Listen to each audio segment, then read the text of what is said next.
जो तौबा जवानी में की जाती है वो रब को बड़ी पसंद है। सुन, वो बुजुर्ग फरमाते हैं कि मेरे मोहल्ले में एक शख्स कब्र खोदा करता था। एक दिन मैंने कहा, मुलाकात की उनसे, मैंने कहा बताओ तुमने इतनी कब्रें तैयार की हैं, क्या तुम्हें कभी कोई अजीब बात दिखाई दी? वो कहने लगे हाँ। कहा क्या? कहा एक दिन मैं कब्र खोदने के लिए गया, मैं चूंकि कब्रें खोद के उसका पैसा वसूल करता था, मैंने कब्र खोदना शुरू की, उससे तपिश आ रही। क्या आ रही थी? तपिश का मतलब समझते हैं ना? आंच। कहते हैं आंच मिट्टी से आ रही थी। बोले मैंने समझा शायद ये सूरज की तपिश होगी। मैंने कपड़ा टांग के कब्र खोदना शुरू की, कहने गर्मी फिर भी कम नहीं हुई। उसके बाद वो कहते हैं मैंने जैसे तैसे करके कब्र खोदी, उसके बाद 2 कब्रें और खोदी।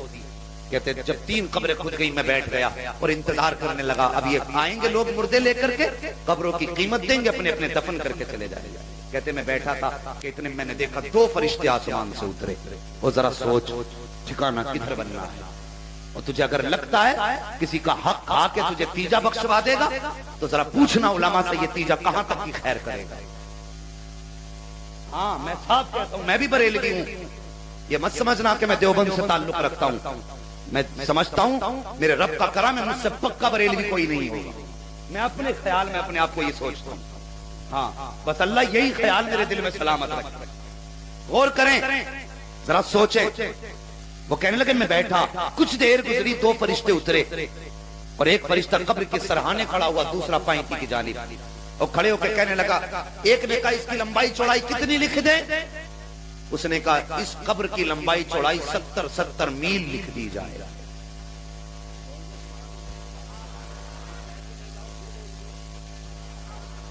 कितनी लिखनी है? 70 मील। कहते हैं उसके बताने पर 70 मील लिख दी गई।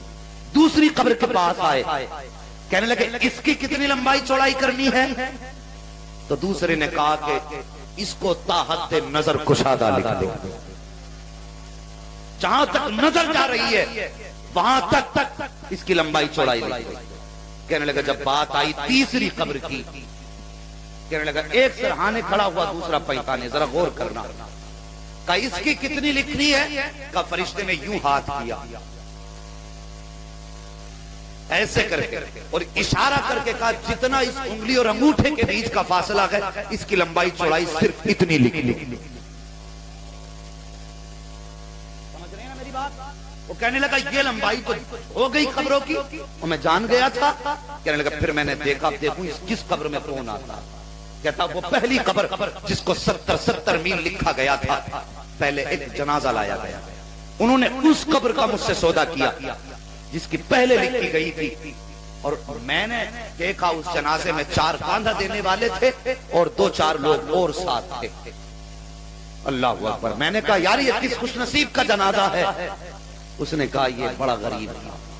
आज तो हमारे जनाजों की भी कीमत लगती है साहिब। आज गरीब के जनाजे को कोई कांधा देने तैयार नहीं।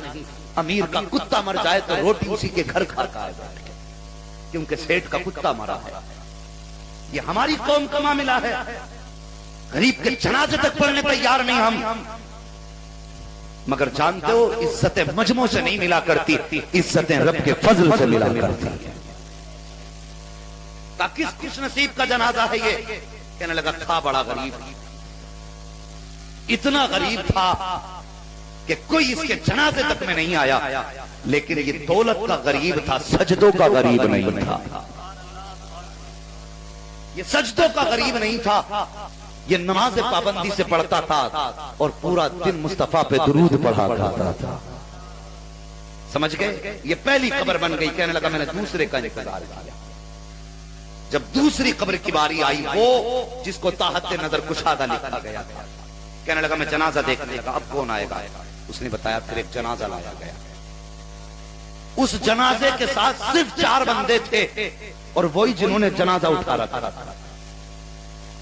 और इन्होंने वो कब्र आके खरीदी जिसको ताहत नजर कुशादा रखा गया था। मैंने कहा यार बताओ तो सही, ये कौन खुशनसीब है, किसका जनाजा है? का बात क्या है? का बताओ तो सही, ये कौन है, किसका जनाजा है? लोगों ने कहा यार ये हमारी बस्ती का भी नहीं है, हम इसे जानते तक नहीं है, लेकिन परदेसी है, मुसाफिर था, हमारी बस्ती में आके मर गया था, इसके पास कोई पैसा ना था। ये तो ऐसा अजनबी है कि हमने इसके कफन का इंतजाम चंदे से किया है। कब्र का पैसा भी उसी चंदे से दिया जाएगा। इतना सुनना था। अल्लाह अकबर। कब्र खोदने वाले की आंख में आंसू आ गए। कहने लगा यार मुझे इसकी कीमत नहीं चाहिए, इसका पैसा नहीं चाहिए। कहा क्यों नहीं लोगे, तुम्हें तो हम पैसा देंगे। तो उसने कहा था वो यार मेरी क्या जरूरत है, जिसको इज्जत खुदा दे दे मैं उसके घर की कीमत कैसे वसूल कर सकता।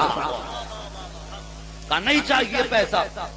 कहा क्या बात है, कहा हम तो इसको नहीं जानते। कहा तुम नहीं जानते, मैं जानता हूं। कहा कौन है, कहा बस मैं इतना जानता हूं, या तो ये मुस्तफा का आशिक गया है और या फिर मुस्तफा जाने रहमत की उम्मत का वली गया है।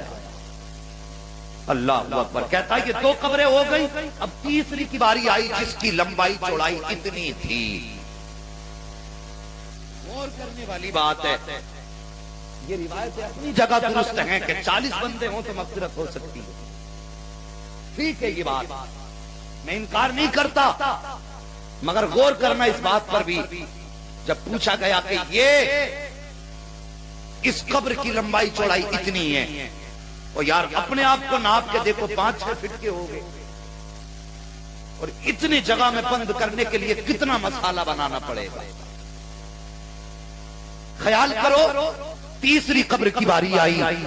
कहने लगा मैं तो बैठा था अपनी जगह पे, मैंने देखा एक जनाजा लाया गया, लोगों की भीड़ थी पीछे, ताहत नजर लोगों का हुजूम आ रहा था, और जनाजे पे भी मखमली चादर पड़ी थी। मैंने एक को अलग बुला के पूछा यार बता तो सही ये जनाजा किसका है। उसने कहा ये इस शहर के सबसे बड़े अमीर की बीवी का जनाजा है। कहा पता इसके अमल कैसे थे। उसने बताया अमल न पूछ, हम इतना जानते हैं इसको दौलत ने बिगाड़ रखा था। इसके घर में दौलत तो थी लेकिन इसके घर के सजदों से मुसल्ले खाली थे। इसके घर में कुरान तो था लेकिन रखे रखे अलमारी में मैला हो रहा था। अल्लाह अकबर। धूल चढ़ गई कुरान को। इसे मैगजीने खोलने का वक्त था, इसको मैगजीने खोलने का वक्त था, इसको अपनी जिंदगी की हिस्ट्री और दुनिया की कहानी का वक्त तो था, लेकिन कुरान पढ़ने का वक्त नहीं मिलता था। अल्लाह अकबर। उसने कहा था कि इसके ताल्लुकात खुदा और रसूल के अलावा हर दुनियादार से थे। बता तूने क्यों पूछा। का यार अंजाम अच्छा नहीं लगता है। का यार तुझे क्या बताओ, ये जितने जनाजे में आए हैं इसकी शान की वजह से नहीं आए हैं बल्कि दौलत की वजह से आए हैं। और यार बता तो सही, इसके जनाजे के पीछे हजारों लोग हैं लेकिन कब्र इतनी छोटी मिली है। और तुझे क्या लगता है कि तेरे जनाजे को पढ़ाने के लिए बेशक कारी साहब आ जाएंगे, सूफी साहब आ जाएंगे, मुफ्ती साहब आ जाएंगे, लेकिन क्या गारंटी है कि बख्श दिया जाएगा। और यार जीते जी कब्र की तैयारी कर ले, अमल इतने बेहतर कर ले कि फरिश्ते कब्र में आकर के बाद में उठाए, मुस्तफा आकर के सीने से तुझे पहले लगाने के लिए। मगर जवान खेल कितना खेलेगा जुआ, डूब शराब में कितना डूबेगा। अगर शराब पीता है तो फिर सोच हुजूर से हौज़ कौसर कैसे मांगेगा, जाम कैसे मांगेगा कौसर से। सोचना पड़ेगा। और शागिद वक्त होता तो मैं तुमसे बात करता। बदलो जवान अपने तरीके, और खुदा की कसम ये सारी चीजें धोखा है, सिर्फ एक चीज में सच्चाई है और वो रिश्ता मेरे मदीने वाले मुस्तफा का रिश्ता है। जवान आका से रिश्ते मजबूत कर लो, वरना सोच लेना मुंह दिखाने के काबिल नहीं रह जाएगा। और यार एक ही तो रिश्ता हमारे पास है, कौन सा रिश्ता।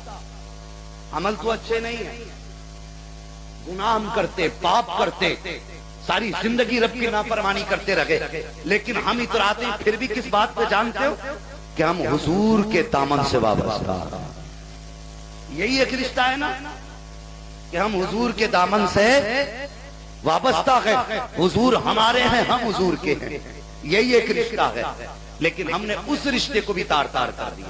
कैसे? आखिरी बात बता करके बात खत्म करने लगा हूं। जानते हो कैसे? वो ऐसे कि हम जब बेटी का रिश्ता करते हैं ना तो अकीदा नहीं देखते, बेटी का रिश्ता करते हैं तो हम दौलत वाला देखते हैं, हम दौलत वाला देखते हैं। बेटी का रिश्ता करते हैं तो कि यार देखें कितना अमीर है ये जिसके यहां बेटी देने जा रहे हैं, और यार दौलत न देख, मुस्तफा की मोहब्बत देख। अगर तुमने बदमज़हबों के हाथ में बेटी का हाथ दे दिया तो सोचो कयामत में मुस्तफा को क्या जवाब दोगे। ये निस्बत भी खत्म हो जाएगी जो हुजूर से मोहब्बत की निस्बत है, ये निस्बत भी खत्म हो जाएगी। याद रखो एक जंग का मौका था, काफिरों ने मुस्तफा जान रहमत के गुलामों को ताने दिए और कहने लगे तुम्हारी औकात क्या है हमारे सामने, तुम्हारे कपड़े फटे हैं, खाने के लिए तुम्हारे पास कुछ नहीं, हमारे पास देखो ऊंट ज़िबा हो रहे हैं, हम शोरबे पी रहे हैं, गोश्त खा रहे हैं, तुम्हारे पास क्या है और तुम तो हमसे नीचे हो। मेरे नबी ने फरमाया हस्सान बिन साबित, जी या रसूल अल्लाह, फरमाया जा मेरे शेर जाके जवाब दे। हस्सान बिन साबित खड़े हुए और कहने लगे लोगो तुम क्या समझते हो इज्जतें अच्छे कपड़ों से होती हैं, इज्जतें अच्छे खाने से होती हैं। आपने फरमाया था दुनिया की सारी बुलंदियों से बुलंद चीज